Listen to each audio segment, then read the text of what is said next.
Во продолжение, наш многу драг гостин, кој што еве сега се наврати на нас, вели од кога не сум бил во македонската радио телевизија, ни направи чест, дојде во Македонија наутро, доктор Владимир Чадиковски, специјалист по детска хирургија, субспецијалист по детска кардиохирургија. Добро утро. Добро утро. Титулите кога треба да ги прочитам? Ја дури ги вака кога ќе дојдам емисија се подсетувам, иначе вака толку веќе не ги ни години назад работа. Многу години помина. Докторе, официјално добро утро и ве подсетив. Баш ми е драго, не сум бил одавна, не знам дали сум бил воопште. На македонска радио телевизија? Не, македонска сум бил многу пати, ама вака утринска мислам не. Така не, многу ми е драго дека одвоивте време и сте заедно со нас. Изминатиот период ви беше навистина еден голем предизвик, особено за вас, во кој што сте пред еден предизвик без разлика на пандемијата, треба да спасите живот кој што може би е тежок колку една шака. Знаете чисти слики да објавите од бебињата кои што ги држите буквално во вашата шака, ете толку се големи. Па и беше предизвик, така? Зарем не посебно во време на пандемија, но направивте неверојатни успеси. Направивте еден тим кој што испишува нова страница во детската кардиохирургија. Па да, по принцип ја многу наврати тоа сум го кажал, најгорд сум на нив. Бидејќи ние се овде разговараме, моментално на нашиот удел имат сигурно на кој точно не знам, мислам дека се 10 бебиња, али знам дека тие деца се таму згрижени, има доктори кои се грижат за нив и сестри нормално.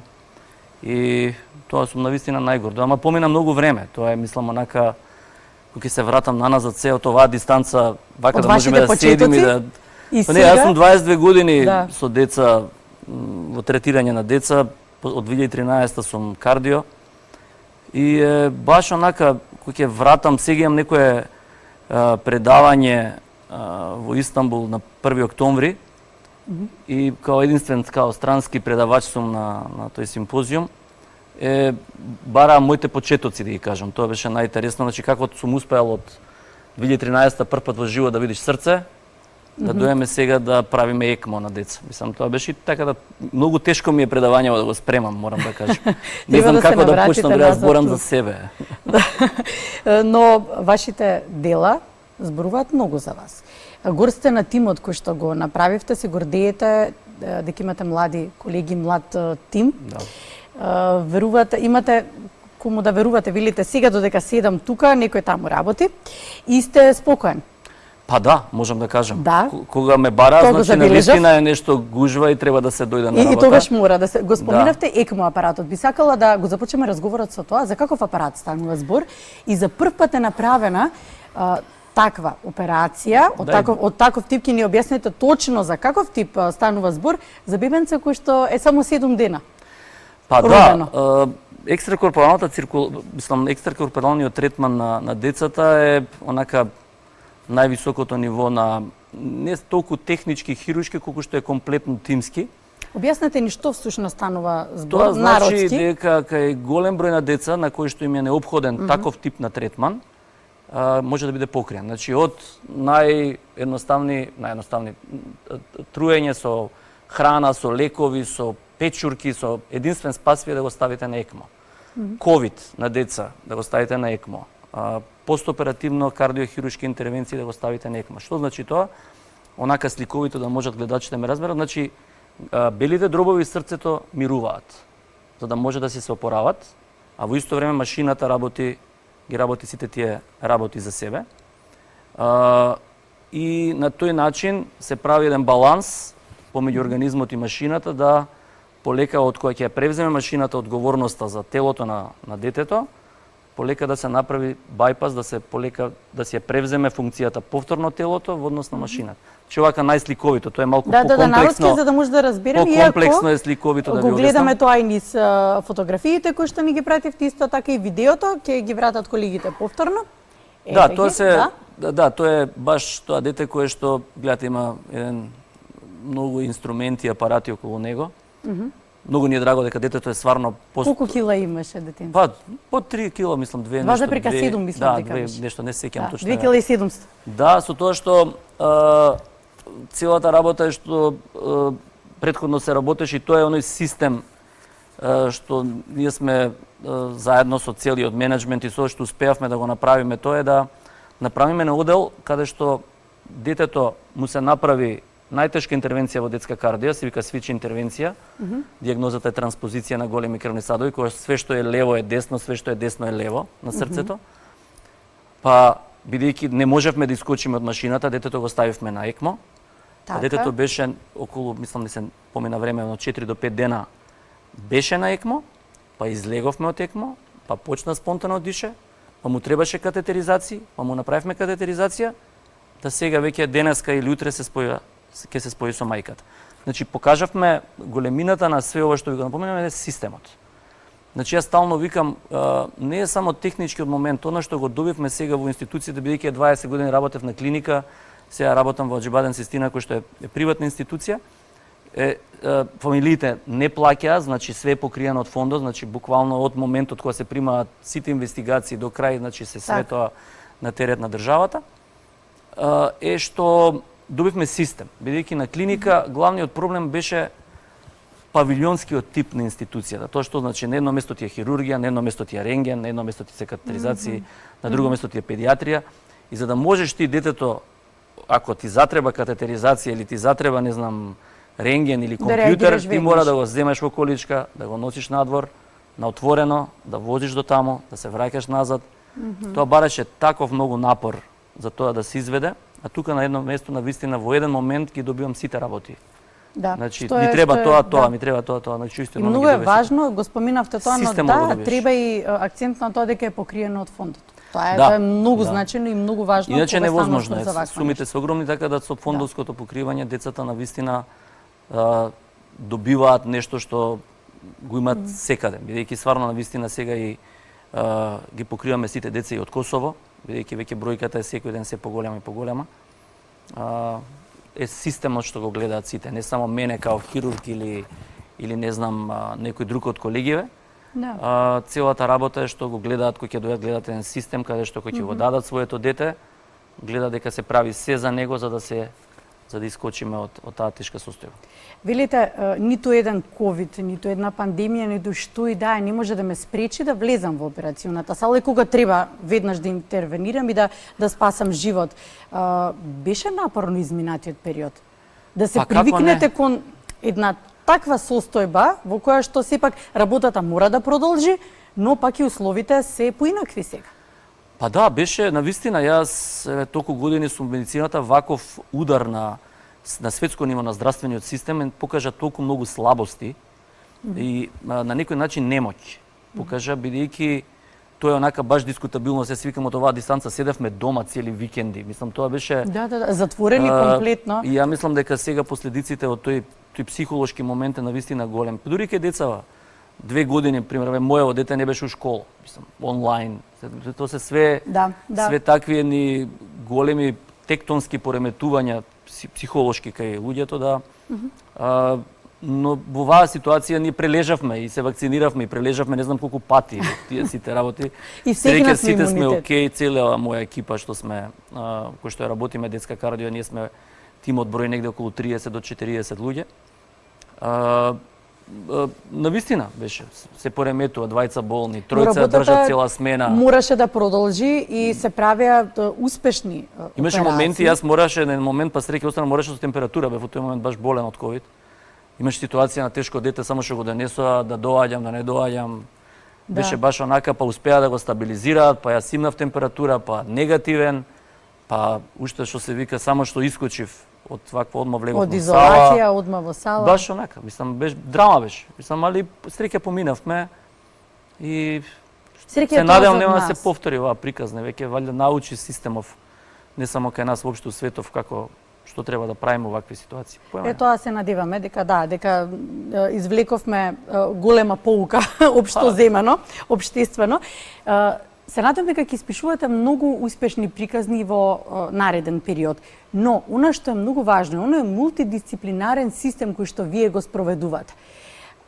Од кога може да се детектира всушност дека детето има некоја срцева мана? И кога вие веќе може да преземете во некој дел како третман, за да речеме кога ќе се роди детето, да може да се премини кон оперативен зафат. Како оди тој цел Кај нас принцип? воопште сите родени мани кај децата, не само на срцевите мани, зависи од бројот на живородени деца од државата.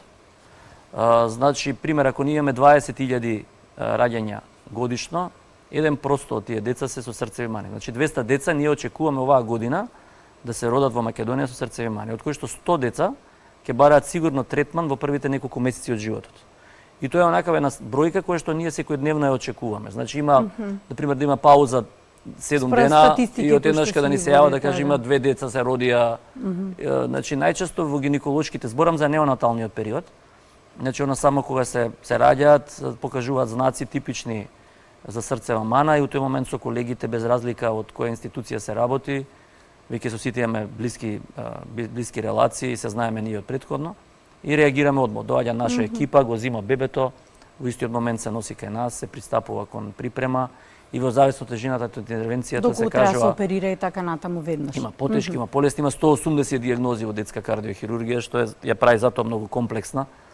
И многу е битен пристапот, дали ќе отидете кон палијативно привремено решавање, па да чекате да порасне детето, па повторно да го работите. Веројатно многу фактори се земаат предвид тука. Па да, до кога например, може наш да се сутрински чека? состанок трае 1 час, бидејќи тоа дете се почиња од најбанални испитувања до највакво да се види што треба соодветно да се превземе, но има и деца кои што се, да речеме, по година, 2, 3, кои што најчесто се, да може да кажем, во една полесна форма за интервенција.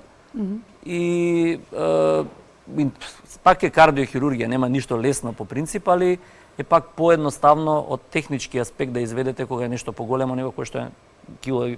Сега да речеме работевме едно бебе прошлата недела 1.800. Значи толку е мало да вие кога шиете со лупи со све вас ви се гледа како со ортома да шиете, толку е тоа све. Да. Големо, така да само ви кажам, Тоа е не е душичка, проблемот само да. вие оперативно да го извршите, треба да го извадите тоа дете, тоа треба да порасне, значи родено е за тоа, да, за тоа ќе 33-та зборуваме, гестацијска да. недела, он од старт има неразвиени бели дробови. Да. Нама еве да можам да кажеме после 7 дена од интервенцијата стабилно е, убаво изгледа, така да се надевам дека се опоравува. Дека до крај на ова ќе го извадиме. Да се навратиме повторно на тоа дека уште додека е бебето во утробата на мајката, која гестацијска недела тоа може да се види дека детето после 22 гестацијска недела веќе може да се, бидејќи знаете, ја стално викам, срцето дава живот и зива живот. Кога ќе остане некој бремен, прво што чекате и го држите онака дали има срцева акција. Да, и да го слушнете како чука. Да, и тоа ви е првиот знак, и така да рачунајте дека оно најбрзо се развива, така, но е најподложно на можни такви, да кажам, вродени аномалии и така натака. Преминувате во некој дел од третманот додека се уште мајката е бремена, додека е бебето во утробата? Па многу ретко. Или чекате да сепак да се роди? Многу ретко, има неколку дијагнози само од тие 180 на кои што јас сугерирам дека треба да се прекине бременост, бидејќи навистина се работи за многу комплексни аномалии кои што не само што ќе биде со години во интензивна нега, туку и квалитетот на живот е навистина лош. Нарушен. Инаку во останатите дијагнози, јас стално викам, јас можам да зборувам со мајката, бидејќи она е ипак клучниот сопруг дава еден тип на поддршка, ние даваме друг тип на поддршка, но ипак е мајката таа која што треба да го сноси тоа цело одлучувачкиот сите збор. тие одлуки. И ние пробуваме да ги објасниме сите, да ако веќе се одлучи да продолжиме да се бориме за тоа дете, кои се чекорите што треба да ги направиме, бидејќи најчесто кога знаеме, бидејќи тие се откриваат негде 33-та, 34-та кога се веќе гестацијска недела и кога веќе ќе откриеме дека има некаква срцева мана, многу е поедноставно бидејќи веќе знаеме како да се организираме. Бидејќи ако се одлучиме да го па не, да речеме знаеме дека има и веќе кога ќе се породи мајката без разлика во која институција, ние веќе сме спремни. Дека детето има веќе некаква мана, иначе во истиот момент екипата е веќе спремна, само што ќе искочи бебето ние го зимаме. Така да нема можност за дополнителни компликации од типот да помине време док се открие, можни инфекции, можни сите тие работи. Затоа толку важни тие скрининзи за време на бременоста. Детето кога ќе се направи одреден тип на зафат, операционен зафат, за квалитетот на животот понатам. До кога вие го следите? До кога треба да се следи? Како понатаму, според искуството, што може да кажете за понатаму, колку е, да речам, тој квалитет на живот блиску до децата кои што се родени нормално, во регуларна гестацијска недела и така натаму? Па има 5 степени, така се делат аномалиите, кај бројните аномалии на срце. До трет степен најчесто имаат сосема нормален квалитет на живот. Сите тие други деца што се меѓу 4-тиот и 5-тиот степен, бидејќи бараат по неколку интервенции, не е само една. Ограничувачкиот момент е активен спорт. Тоа значи не може да биде фудбалер да тренира 8 сата дневно, не може да биде војник, може да биде доктор. Евентуално. Али по принцип имаат релативно, кој ќе ги видите тие деца кои што имаат навистина комплексни мани, бидејќи доваѓаат веќе бројката, што знам до сега. Ги следите вие понатаму? Па најчесто да, дори прегледи? кај мене секојаш вратата отворена и дури некад се изненадувам, нема да ги видам со години, ќе се појават на врата, не ви се верува колку пораснале. Баш онака, мислам баш е на убаво чувство. Скоро, не знам, сигурно помина од кога започнавме на 1500 интервенции се веќе. Во Аџибаден веќе дојдовме, мислам баш и некако се погоди, мислам имаме јубилеј на 300 третмани на деца во Аџибаден. Така да и тука е веќе бројката голема. И така стрикни сме, бидејќи после толку години, бидејќи во Македонија никогаш немало, ние сега го гледаме зашто цело време тоа се прашува. Знаете, она македонската 2 да влезеш во род, 3 да излезеш, која цело време си викаш, бидејќи е многу системска работата, многу зависи од државата, зависи од тимот, зависи од системот, од институцијата каде што сте, од надворешни од влијани дршката, од сега и со менеджмент, короната. значи све е тоа да имаш ти еден систем каде што ја што викам да не зависи од мене, ја да не сум таму, да тој систем продолжи понатака. Тоа ми е онака баш таргет кој Да што оставите да за остане, себе. бидејќи сега еве и се појавуваат и млади доктори, се повеќе. Што е добро? Па одлично, мислам, тоа е идејата на целата работа. Да, и што остануваат кај нас во државата, што не заминуваат.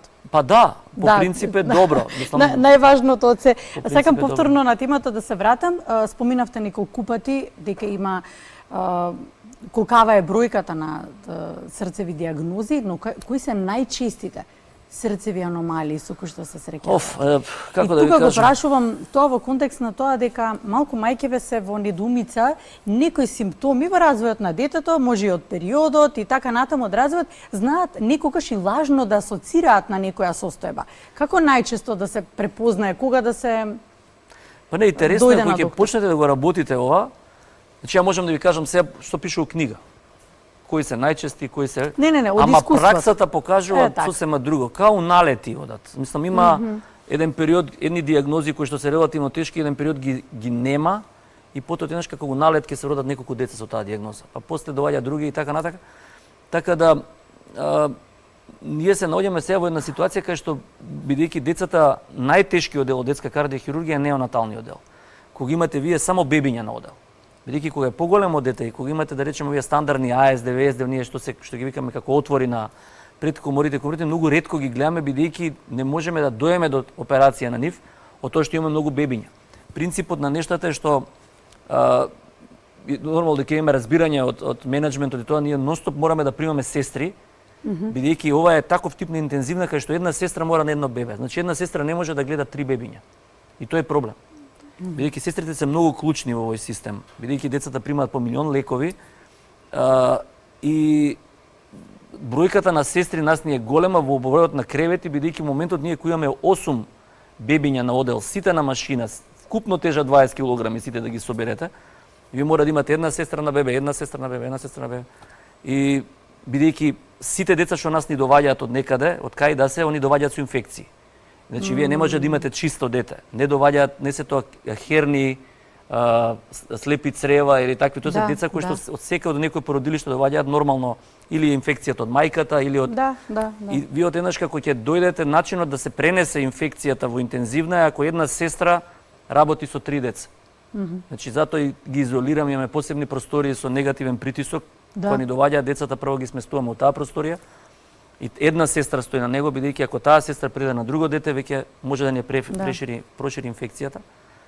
И тие деца кои ќе имаат инфекција, сме имале ситуации, може да го, што викаме ние, го продува за 24 часа, бидејќи се толку грацилни, толку се мали, толку немаат развиен имунитет, вие што и да дадете на тоа дете, што и да направите и како едноставно некогаш не можете да искочите победници и тоа навистина јас мислев како ќе стареам, знаете, нормално си викате као дека ќе се привикнувате со професијата. Ќе се привикнеш на тие стресови, бидејќи таман ќе имате некои десетина деца, ќе помине супер 11 дете, нема да може да искочите победник.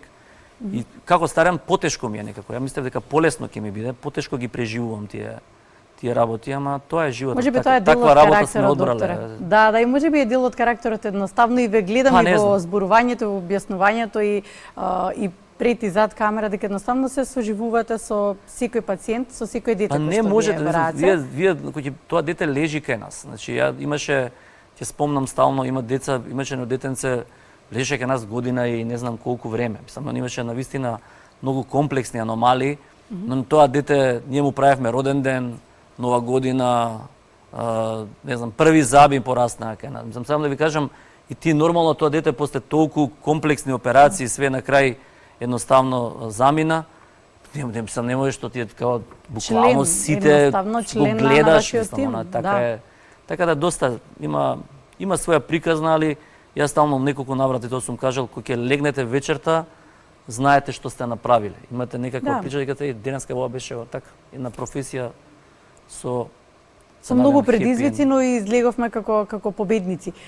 Би сакала да заокружиме разговор на тоа што и ви денеска почва школската година. Да. Со еден убав и голем предизвик за сите, што деца, што наставници, што родители, сите сме во приказната. Можеби кога се школските деца во прашање, можеби вилите со поголемите деца потешко да се види некој од тие почистите аномалии. Тие се тие шумови што ги викаат, најчесто да. Кога треба да се вклучи алармот за школски деца за да дојдат и да ве побараат? Па многу ја по принцип кажувам екстремно, ја навистина многу ги почитувам без разлика на сите, бидејќи следите правите овие што се матични лекари и матични педиатри се екстремно клучни системски во државата. Да. Значи, јас стално викам, ние се грижиме пример годишно за 100, 120, 130 деца кои што се тешки, веројатно се најтешките у државата и така натака, но системски кој ќе видите дека тој матичен педиатар или тој општи лекар гледа по 100 дневно, едното и другото мора да кореспондира. Значи не можете без нив, окей, супер, не можете без нас, али во секој случај мислам дека они се многу битни во таа превенција и откривањето, дека онако слушне шум, дека треба да го прати, да го согледа, да видиме не е ништо. Најчесто е тоа што може да се јави шум? Па шумот е прво, кога ќе ставите слушалица, стетоскоп, гледате дека има шум, тогаш мора да се интервенира, бидејќи главниот проблем со шумовите, да речеме и оние отвори кај возрастните, бидејќи има една дилема која што постои, кој да ги третира и ние најчесто ги превземаме, бидејќи цел свет го прави тоа, има возрастни со вродени мани. И кои што ги откриваат на 30-40 години, дека имаат мана. И беше прашањето кој да ги третира, дали адултни кардиохирурзи или детски кардиохирурзи. И кој ги презема? Вие ги преземате? Па ние ги преземаме, али тие се најчесто се решаваат интервентно. Значи, сега знам треба да имаме неколку возрастни, пример, имаат отвор на предкоморите, кој што е 3-4 мм. И нормално се развиваш, ти немаш никакви проблеми. Проблемот со тие отвори што прави инсулти во глава. Значи прави инфаркти во главата. И од еднашка се појавуваат, тие се мали инфаркти. Вие кои ќе приметите дека млад релативно човек, 35-40 годишен, имал инсулт, прави компјутер, гледа дека има на мозокот пореметување, прво што се пред се проверува. И кој ќе видите дека има таков отвор, мора со амплацер или чадорче, кој што се вика, да се влезе, да се затвори тоа. Но веќе рутински велите се тие операции. Да, тоа е денеска, го правиш, утре си одиш дома. Да. Но мора да го направиш, бидејќи тие инсулти се константни. И веројатно со текот на животот и квалитетот на животот го нарушува. Значи, ви кажувам, може да умрете. Мислам, ако ви настане големо запушување во мозокот, едноставно има и фатални последици, нешто што може го затворите, да кажеме, и да биде како рутинска операција. Најлако. Докторе, безброј прашања имаме за вас. Некако па не знам колку време помина. Да, разговорот не може да заврши, но времето ни е тоа. Да, ја треба да се вратам на работа. И вие мора да се вратите на работа. Се надевам дека од вас ќе слушаме само успешни приказни кои што ги испишувате. Навистина, драго ми е што слушам каков тим создадовте, колку сте успешни во работата и дека зад себе оставате нешто на што се гордеете. Најмногу. Тоа ми е најонака, мислам, баш ми е драго и се надевам ќе се видиме повторно утре. Пола и од работата сте завршиле, повели. Да, може да дојде. Ви благодариме. Фала и на вас. Навистина убав разговор и не требаше да има крај. Па сега имам јас и уште неколку прашања. Ама ајде, ептен сме со времево. Добро. Ќе мора да ни дојдете повторно. За прв пат го гостуваме докторот, но ќе мора да ни дојдете повторно. Ќе дојдеме. Ја обеќавам ќе дојдеме у некоја наредна прилика. Ете така, може. Кога имаме нешто интересно. Благодарим. Ви благодарам и вас на поканата.